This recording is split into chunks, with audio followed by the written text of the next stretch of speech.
Eto pa mga bossing ko, ang bago naming arinola. Ang arinolang ito mga bossing ko ay pulang-pula. At ito pa mga bossing ko ay pangpunsoy talaga mga bossing ko na arinola. Ito po ay ginagamit sa mga espesyal na bagay. Kagaya mga bossing ko ng para ikaw ay makabayad ka agad sa mga pagkakautang. Ikaw po ay magkaroon ng malaking benta araw-araw at makaipon ka ng malaking halagang pera. Ito pa mga bossing ko ay espesyal. At ito pa mga bossing ko ay nilagyan ko ng 7 omo. Ang 7 omong ito ay balot mga bossing ko ng langis. Yan, nakababad na po yung langis po dyan. May lemon na rin po yan. Libyan, natural stone mga bossing ko. At yan po yung magdudulot sa inyo ng swerte.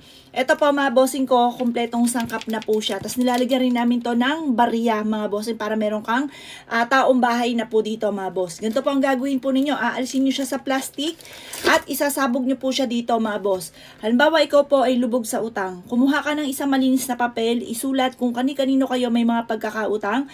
Ilagay nyo siya dito tuwing umaga. Ilalagay nyo to sa ilalim ng inyo pong higaan mga bossing. At tuwing umaga hahaluin nyo po ito at sasabihin nyo makakabayad ka agad ako sa aking mga pagkakautang. Ganon po mga bossing. Araw-araw tuwing umaga mga bossing ko, gagawin nyo po yan. Kulubog ka sa utang. Kapag matumal naman po ang inyo po negosyo mga bossing ko, ang gagawin po ninyo, yung inyo pong unang buena mano or kayo mga benta ninyo, dito nyo siya ilalagay. Tapos hahaluin nyo po siya palagi. Sabihin nyo po, magkakaroon ako ng maraming benta araw-araw. Ganon po mga bossing. Pagkatapos mga bossing ko, kapag naman ikaw ay mag-iipon ng pera, dito nyo siya ilalagay.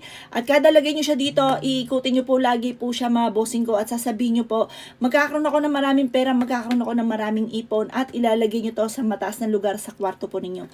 Ito pa mga bossing ko, ang ganitong kalaki po namin mga boss, ay nagkakahalaga po mga bossing ko ng 700 pesos. Mas malaki po siya. Kasi yung amin po 350, maliit lamang po yan mga bossing ko. Gaganyan lang siyang kaliit. Pakita ko lang po sa inyo mga bossing ko ha. Yan. Maliit po siya mga boss. Ito po mas pinalaki. 700 pesos at napakaganda ng kulay. Ang kulay nito nag-a-attract ng swerte at nagtataboy ng mga kamalasan mga bossing. Ito po ay 700 pesos lamang po mga boss. Meron din po kami mas malaki po siya mga bossing ko. Ganito po siyang kalaki. Mas marami po kayong mailalaman mga bossing. Ito po, ganito po siyang kalaki mga bossing ko. Ito naman 1-2. 1-2 po yung gantong kalaki. Ito naman 700 pesos. Pili ka na lamang po kung alin po dito ang gusto po ninyo. Ito talaga yung pampunsoy mga bossing ko na arinola. Ito po siya mga boss. Yan po, mayroon pa mga prayer po dyan mga bossing ko, pampaswerting arinola. 1-2, ganito siyang kalaki. 700, ganito po siyang kalaki. Kapag sa amin po kayo nag-avail, napausukan ko na po ito.